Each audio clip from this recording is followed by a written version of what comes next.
আছে না নাই বলুন তো? আল্লাহ জিকির করা দরকার আছে না নাই? অবশ্যই দরকার আছে। বিরাদার, হাসরের মাঠে ও মা শুধুমাত্র আপনাকে নামাজ দিয়ে আরম্ভ করা হবে। আপনি যদি নামাজ না পড়েন তাহলে বন্ধুগণের আমার খোদার দরবারে কি জবাব দিবেন বলুন? খোদার দরবারে জবাব দেওয়ার জন্য সুবহানাল্লাহ মা বোনেরা, আপনাদেরকে আমি বলে রাখি সুবহানাল্লাহ, মা নামাজি পড়বেন, নামাজি হবেন, নেক আমল করবেন।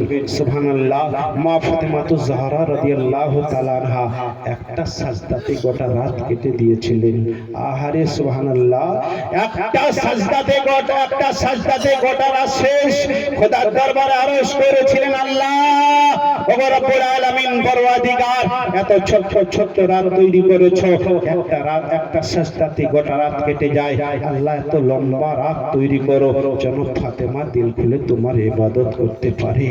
এ বেরাদার, সুবহানাল্লাহ, ফাতেমাতুজ জাহরা রাদিয়াল্লাহু তাআলা আনহা, যেই মা দোয়া করলে খোদার দরবারে গ্রহণ হয়, যেই মা দোয়া করলে সন্তানের জন্য জান্নাত থেকে জড়া চলে আসে, যেই মা দোয়া করলে জান্নাত থেকে খাবার আল্লাহ পাঠিয়ে দেয়। জোরে বলো সুবহানাল্লাহ, সুবহানাল্লাহ।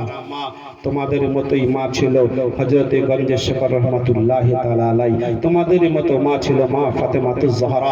তোমাদের মতো মা ছিল সুবহানাল্লাহ হযরতে সুবহানাল্লাহ খাজা গরিব নওয়াজ রহমাতুল্লাহি তাআলা আলাইহির মা। তোমাদের মতোই মা ছিল সুবহানাল্লাহ।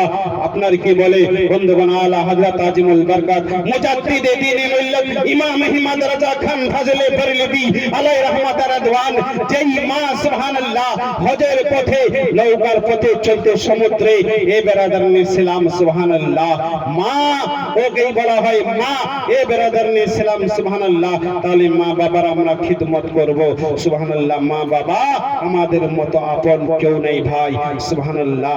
এ বেরাদার, সন্তানের জন্য সবকিছু করছেন, কিন্তু বন্ধুগণ আমার, আপনার জন্য কিছু করে যাবেন, আপনার জন্য কিছু সঞ্চয় করে যাবেন। দোস্ত বন্ধুগণ, আরো বলবো, মা বাবার দোয়া কতদূর কবুল হয় জানেন?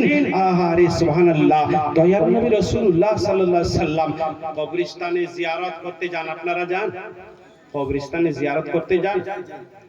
কবরস্থানে জিয়ারত করার সময় কি বলে? সালাম তো দিতে হয় না? আসসালামু আলাইকুম ইয়া আহলাল কুবুর। এই সালাম দিলে সালাম শুনতে পায়? আপনার ক্ষমতা শোনার নেই, কিন্তু অবশ্যই শুনতে পায় বলে আহলে সুন্নাত ওয়াল জামাতের মানুষ সালাম দেয়।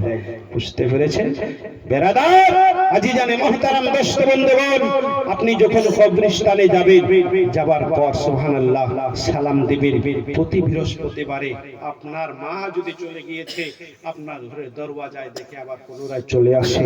আপনার মা যদি কবরে আযাব থাকে, এ বেরাদার সুবহানাল্লাহ দোস্ত বন্ধুগণ, আপনি যদি ওই মা বাবার জন্য খোদার দরবারে দান করে দেন, আর দান যদি খোদার দরবারে গ্রহণ হয়, মৃত্যু মরে যাওয়া মা বাবা, এ বেরাদার ইসলাম কবরে সুখে শান্তিতে আল্লাহ রেখে তাদেরকে জান্নাতবাসী করে দেয়। বেশক বেশক, সুবহানাল্লাহ।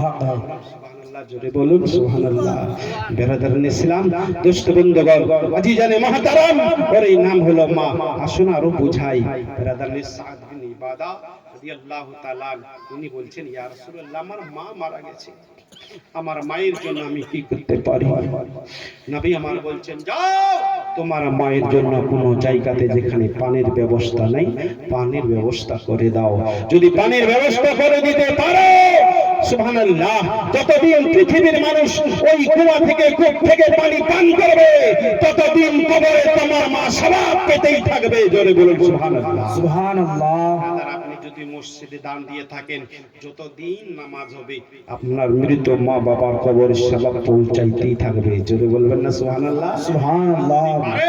তো কবরস্থানে গিয়ে বেরাদার ইসলাম ছোট্ট একটা সূরা, যে সূরাটার নাম হলো সূরা ইখলাস।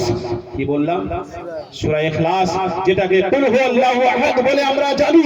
এই বেরাদার ইসলাম যদিও দেখতে ছোট, জিজ্ঞাসা করো তুমি তো ছোট, ওই সুবহানাল্লাহ কোরআনের আয়াত সূরা ইখলাস বলে আমাকে ছোট বলে মনে করিও না।